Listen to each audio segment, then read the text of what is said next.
Have you ever wanted to do something but gave up because of fear? In fact, this fear created by our thoughts has brought us to a point where we cannot even express our opinions in a crowd. We started doing what others say because we fear their reactions. Maybe we pretended to like what everyone else liked just to fit in. Or when a group of people gathered and spoke negatively about someone, we joined in just to avoid standing out. And as all this grew and grew, you began to lose touch with yourself. You couldn't stop to listen to your own voice. You didn't even know what you truly wanted anymore. In this robotic chaos, you often felt like you were just drifting along.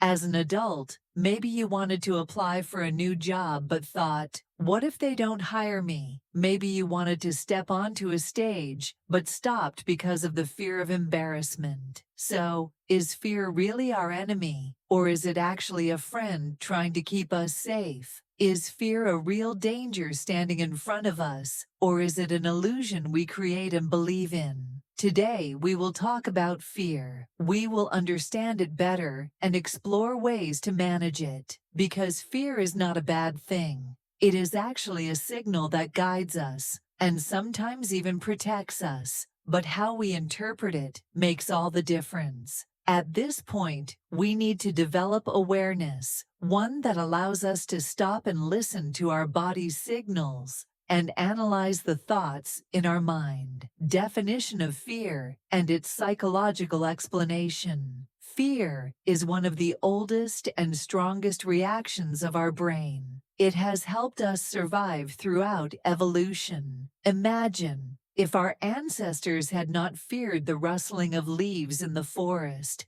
they might have been attacked by a predator. Our brain, especially a part called the amygdala, is always on alert to protect us from danger. But in the modern world, things have changed. Instead of physical dangers, we now face social and emotional dangers. And on top of that, we have created an entirely new type of fear, the fear inside our minds. It's a voice in the background, constantly whispering, "What if I fail?" Logically, what if people judge me? What if I am not loved? Our brain reacts to these thoughts in the same way it would if we were facing a lion. It triggers the same survival response when we try to make a decision, speak up, apply for a new job, or even choose what to wear. So yes, fear is sometimes necessary, but at other times, it holds us back unnecessarily.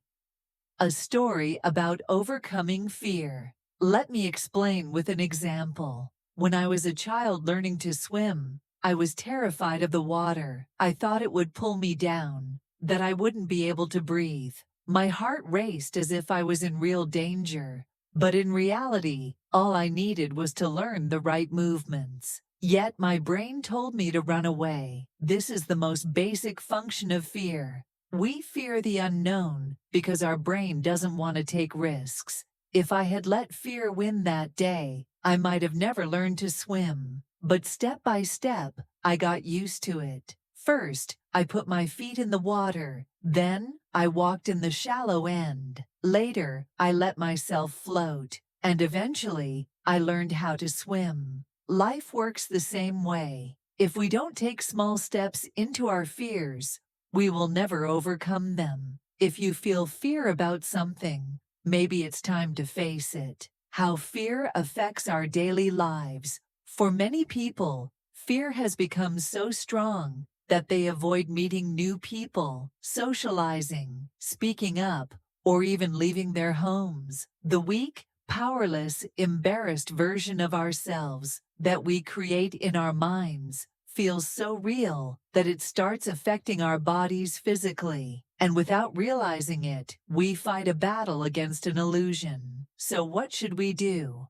3 effective ways to overcome fear. 1. Identify fear and be realistic. First, ask yourself, is this fear really protecting me, or is it just holding me back? Is there an actual danger, or am I just afraid of the unknown? Of course, being able to stop and analyze our emotions at the moment is not something we can do instantly.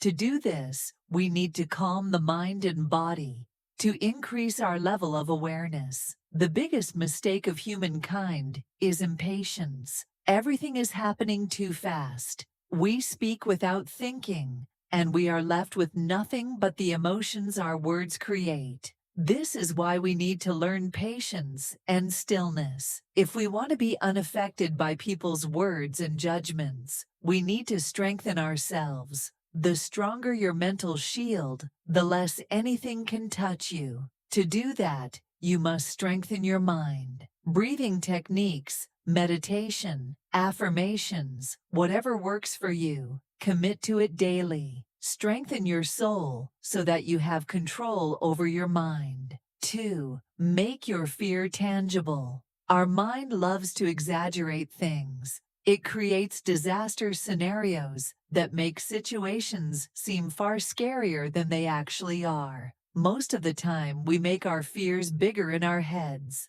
But when we write them down, we realize they are not as overwhelming as we thought.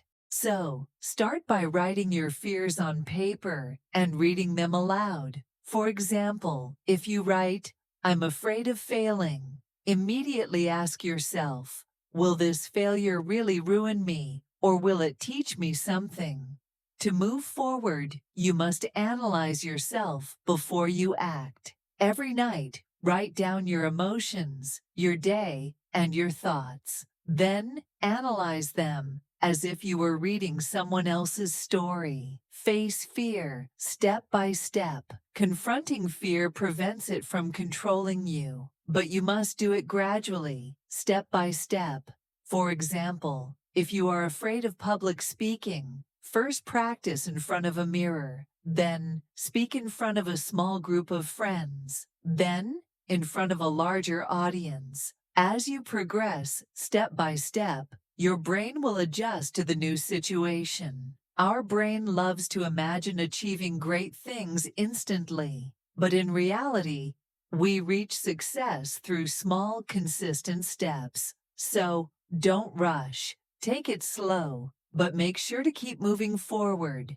And don't let fear of fear itself stop you. Affirmations to overcome fear. Now, whether it's morning, evening, or a moment when you need courage, say these affirmations out loud. Your mind has been speaking for a long time, creating its own scenarios. Now it's your turn to speak, to build your confidence, success, happiness, and self-respect. My fears do not define me, they only guide me. Facing my fears makes me stronger. The unknown does not scare me. It is an opportunity for growth. I control my fears. They do not control me. So today, make a small promise to yourself. Take one small step towards something that scares you, because you are much stronger than you think. See you in the next video.